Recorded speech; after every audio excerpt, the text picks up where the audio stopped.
Halo para investbro, dimanapun Anda berada. Pada video sebelumnya, saya telah menyajikan statistik umum reksadana bulan Agustus tahun 2020.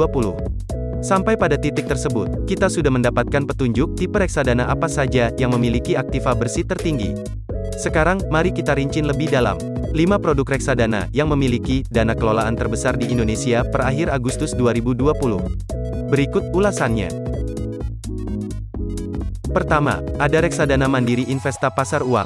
Produk ini termasuk dalam kategori reksadana pasar uang atau RDPU.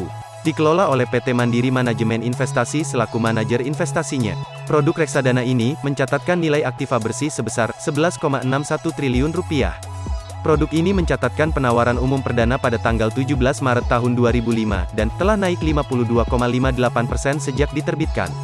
Sehingga, nilai aktiva bersih per unit sebesar Rp1.522,57. Terlihat di lembar fakta dana ini, kebijakan investasi pada produk ini, hampir seluruhnya, dialokasikan ke pasar uang. Namun, terdapat diversifikasi ke instrumen obligasi, jangka pendek. Alokasi portofolio produk ini, terdiri atas pasar uang, sebesar 61,79%, dan obligasi jangka pendek sebesar 38,21%. Hanya dengan dana Rp50.000, Anda sudah bisa berlangganan produk RDPU ini. Sangat terjangkau. Berikut adalah komposisi top holdings, Mandiri Investa Pasar Uang. Didominasi oleh deposito, disusul obligasi jangka pendek. Kemudian, inilah performa Mandiri Investa Pasar Uang. Kinerja dari awal tahun 2020, hanya 3,31%. Inilah karakter reksadana pasar uang. Imbal hasilnya tidak begitu tinggi. Namun di sisi lain, risikonya juga rendah. Low risk, low return. Produk reksadana dengan NAB tertinggi, kedua, reksadana Schroder Dana Prestasi Plus. Produk ini dikelola oleh PT Schroder Investment Management Indonesia, melakukan IPO pada tanggal 25 September tahun 2000, dan saat ini mengelola 10,78 triliun rupiah. Alokasi aset paling besar adalah efek ekuitas. Jadi, produk ini termasuk dalam kategori reksadana saham. Komposisi alokasinya per akhir Agustus 2020 adalah 88,45% berupa instrumen saham. Sisanya, diinvestasikan ke pasar uang. Kita juga bisa lihat komposisi 10 kepemilikan terbesar dari produk reksadana ini. Apakah Anda familiar dengan emiten-emiten di layar? Kita lanjut ke performa produk. Schroder Dana Prestasi Plus mencatatkan kenaikan 2.597% sejak tanggal diterbitkan. 20 tahun, kenaikannya 25 kali lipat. Kinerja reksadana Schroder Dana Prestasi Plus lebih baik dibandingkan dengan IHSG yang hanya mencatatkan kenaikan sekitar 11 kali lipat sejak tanggal 25 September 2000. Jika kita amati lebih dalam, performa reksadana Schroder Dana Prestasi Plus 5 tahun terakhir cukup variatif. Sering juga muncul angka minus. Seperti yang kita ketahui, reksadana saham memiliki profil risiko yang tinggi. Di sisi lain, potensi imbal hasilnya menggiurkan juga. Itulah mengapa, jenis reksadana saham seperti Schroder Dana Prestasi Plus ini, lebih cocok untuk investasi jangka panjang. Dengan dana hanya Rp100.000, Anda bisa melakukan top up berinvestasi di Schroder Dana Prestasi Plus. Produk reksadana ketiga, reksadana Sukor Invest Money Market Fund. Diluncurkan 20 Oktober 2014, produk reksadana ini, per akhir Agustus lalu mengelola dana sebesar Rp6,67 triliun. Produk ini dikelola oleh Sukor Asset Management, selaku manajer investasi. Seperti produk Mandiri Investa Pasar Uang di peringkat pertama, Sukor Invest Money Market Fund ini, juga masuk kategori reksadana pasar uang. Alokasi portofolio saat ini, adalah 50,97% ke obligasi jangka pendek. Dan, sisanya, adalah deposito serta setara kas. 5 alokasi aset terbesar, diurutkan sesuai abjad, antara lain diinvestasikan ke obligasi Indah Kiat Pool and Paper Tbk, obligasi Indonesia Eximbank, obligasi pupuk Indonesia Holding Company Persero, time deposit Bank BJB Syariah, dan time deposit Bank DKI. Kita lanjut ke kinerja reksadana. Sejak peluncuran, produk reksadana ini telah mengalami peningkatan sebesar 50,46% sejak diluncurkan. Sementara itu, tolok ukur berupa rata-rata deposito 3 bulanan hanya mencatatkan kinerja 34,98%. Investasi awal minimum untuk berlangganan pada reksadana Sukor Invest Money Market Fund hanya sebesar Rp100.000. Kemudian, untuk pembelian berikutnya, investor juga hanya perlu melakukan top up minimal Rp100.000. Profil risiko yang tersemat pada produk ini dinilai pada level parameter risiko yang rendah. Keempat, reksadana Dana Mas Stabil. Produk ini dikelola oleh PT Sinarmas Asset Management. Produk ini diluncurkan pada tanggal 28 Februari tahun 2005. Per akhir Agustus lalu, Dana Mas Stabil memiliki nilai aktiva bersih sebesar Rp6,625 triliun. sedikit di bawah NAB Sukorinvest Money Market Fund, di peringkat ketiga.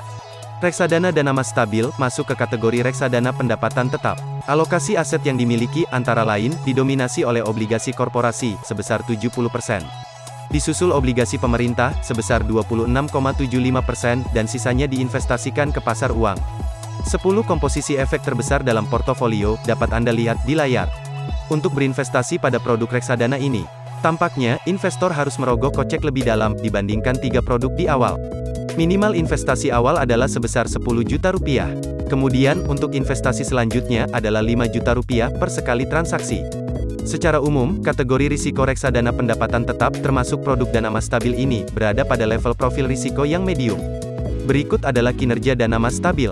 Sejak diluncurkan 15 tahun lalu, reksadana ini telah meroket 278,03%. Kita amati lebih lanjut. 1 tahun terakhir, reksadana ini mencatatkan kinerja 9,28%.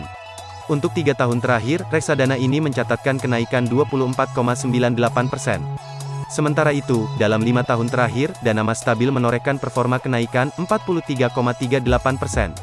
Cukup menarik jika kita lihat kembali pasar keuangan Indonesia yang pernah mengalami turbulensi di tahun 2015 dan 2020 ini. Baiklah, kita lanjut ke posisi kelima. Reksadana Ispring IDR Fixed Income Fund, menarik karena produk reksadana ini terbagi atas 2 kelas. Kelas A dan kelas B, namun, saya tidak bisa menemukan fund FXIT yang terpisah. Jadi, total aktiva bersih kedua kelas ini adalah sebesar 6,39 triliun rupiah. Jika merujuk pada laporan OJK, produk reksadana ini, yang kelas B, memiliki komposisi 6,384 triliun rupiah. Sementara itu, sisanya ada di kelas A hanya sebesar 5,8 miliar saja. Oke, kita mengacu pada kertas kerja ini saja untuk memudahkan penyajian informasi. Produk ini dikelola oleh Ispring Investment. Seperti terlihat di nama produknya, jenis reksadana instrumen ini adalah reksadana pendapatan tetap, di mana alokasi aset per akhir Agustus lalu didominasi oleh obligasi sebesar 96,05%. Kemudian disusul oleh instrumen kas dan atau pasar uang sebesar 3,95%. Jika melihat 10 kepemilikan terbesar pada reksadana ini, terlihat bahwa 10 besar instrumen investasi ditempatkan ke efek utang yang diterbitkan oleh pemerintah Republik Indonesia. Reksadana ini telah meningkat 44,78% sejak peluncurannya pada tanggal 16 Maret tahun 2015. Rentang kinerja bulanan juga dapat kita lihat di sini.